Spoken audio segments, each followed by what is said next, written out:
I am an African. I owe my being to the hills and the valleys, the mountains and the glades, the rivers, the deserts, the trees, the flowers, the seas, and the ever-changing seasons that define the face of our native land.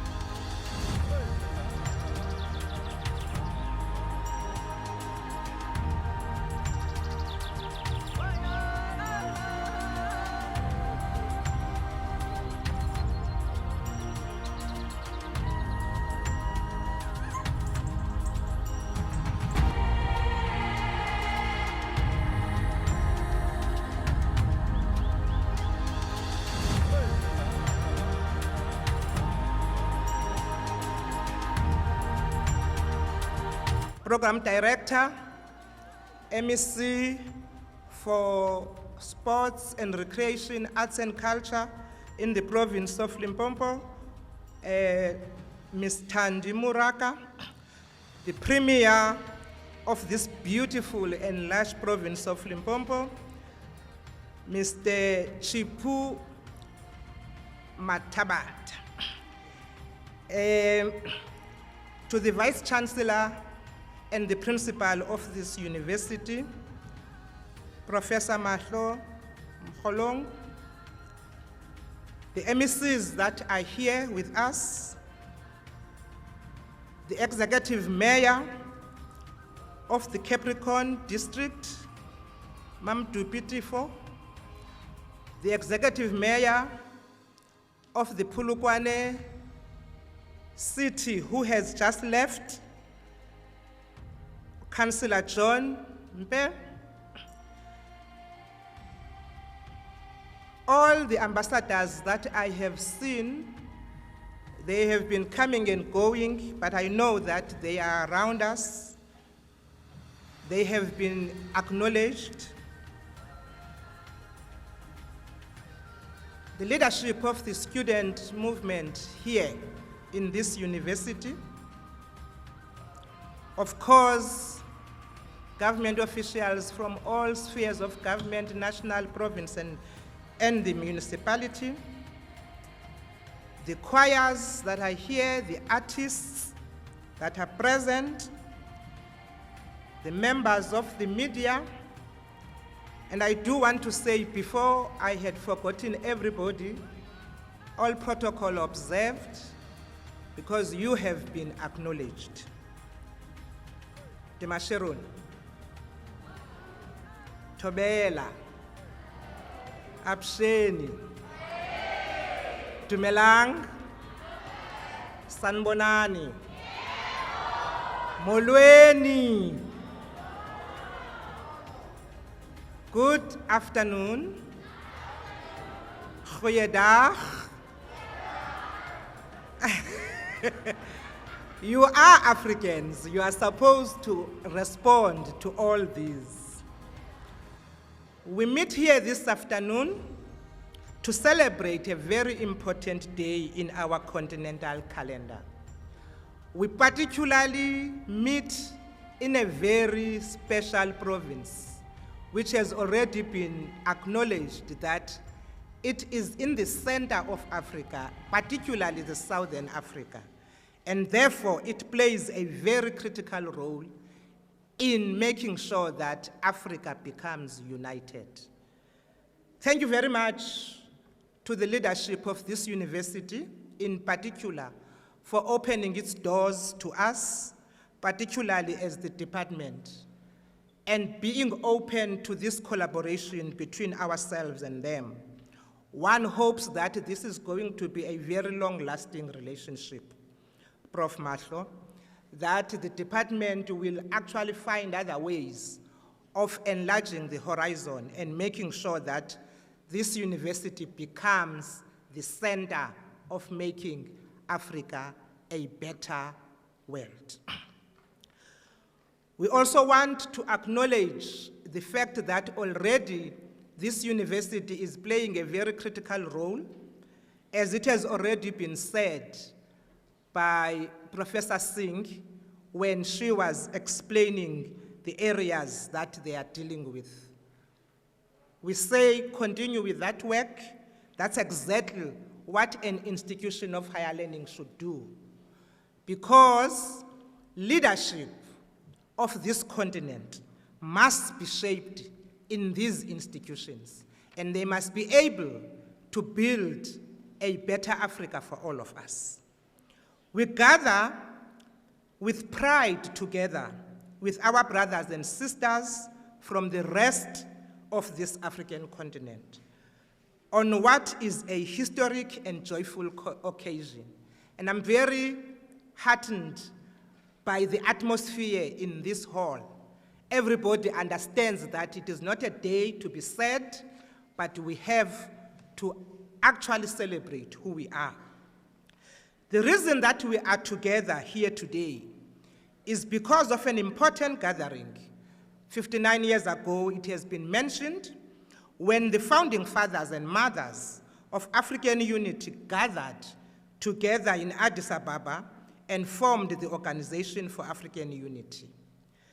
Among the great leaders gathered included Kwame Nkrumah, Julius Nyerere, Tate KK Kaunda, Modibo Keita, Emperor Haile Selassie, Ben Bella, to name but a few.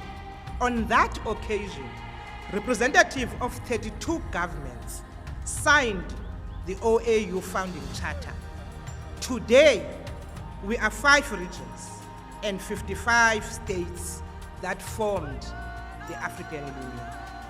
The charter declared boldly, and I quote the first few sentences, and the important thing for me to do this is that as we debate and discuss during the day, we need to reflect on these things. Are we doing them? Where are we getting lost? And where can we get it better? And I quote, we, the heads of African states and governments, assembled in the city of Addis Ababa, Ethiopia, convinced that it is the inalienable right of all people to control their own destiny, conscious of the fact that freedom, equality, justice, and dignity are essential objectives for the achievement of the legitimate aspirations of the African people. Conscious of our responsibility to harness the natural and human resources of our continent for the total advancement of our people in all spheres of human endeavor. Inspired by a common determination to promote understanding among our people and cooperation among our states in response to the aspirations of our people for brotherhood and solidarity in a larger unity transcending ethnic and national differences. In a larger unity transcending ethnic and national differences, close quote. And then the leadership there, they pledged to undertake the historic tasks, to name but a few, to promote the unity and solidarity of African states, to coordinate and intensify their cooperation and efforts to achieve a better life for the people of Africa, to defend their sovereignty, territorial integrity, and independence, to eradicate all forms of colonialism from Africa, to promote international cooperation, to coordinate and harmonize members' political, diplomatic, economic, educational, cultural, health, welfare, scientific, technical, and defense policies. This was a historical moment for Africa because it had taken decades of struggle and much loss of life for African countries to be victorious against colonialism. Yet they persisted in their endeavors because their common quest was the dream of African liberation, unity, and freedom. This dream was not dreamed by one individual alone, but by many who over time each added an intellectual contribution to this dream until together the continent's people worked towards the freedom. Today, we are building on that dream. The 2022 African Month Program presents an opportunity for us to celebrate a return to a different public life, having experienced 2 years of a global pandemic that has scarred us, and its effects are still felt intensively in our lives as we have suffered the loss of loved ones and experienced hardships. As we open new spaces for engagement, let us remember our gains over these milestones on the road to our complete liberation. We also remember that wars of resistance and liberation, and how in every part of our country, including right here in Limpopo, our chiefs and people stood up against colonial oppression, segregation, and apartheid. Many lost their lives, many sacrificed their livelihoods, all for the common cause of freedom beyond the boundaries, borders, and divisions that colonialism has imposed on our people through warfare and conquest. We remember Toussaint Louverture and that of fellow black slaves in Haiti who took up arms and won the establishment of the first Black Republic in 1804. It was the only successful large-scale revolt by slaves in human history. We remember the historical Battle of Isandlwana in 1879 and the Battle of Adwa in Ethiopia in 1896, as these victories served as inspiration to Africans in Africa and to colonized people all over the world to overcome the shackles of colonialism. It is said that this town of Polokwane was founded in the 1840s by the Voortrekker leaders, but the truth of the reality is that they found our people here and in the surrounding regions who persistently resisted their onslaught. We remember and pay tribute to the brave warriors and the people of this province in particular, who lost their lives fighting for land and liberty. Of course, we pay tribute to Jose Skukune, Jose Makado, and they themselves are in a long line of heroes who resisted colonial plunder and rule. We remember Sefako Mapogo Magato, born in Gampahlele in 1861, who knew that strength lies in unity. He would later found the African Political Union. In 1906, it is renamed the Transvaal Native Congress that merged with other structures to form the South African Native National Congress in 1912, later becoming the African National Congress. We remember W.E.B. Du Bois, born in Haiti and schooled in the US, who already in 1900, together with Sylvester Williams, Anna Cooper, and others, gathered in London for the historic First Pan-African Congress. He himself wrote, among others, that great book on the souls of black folk.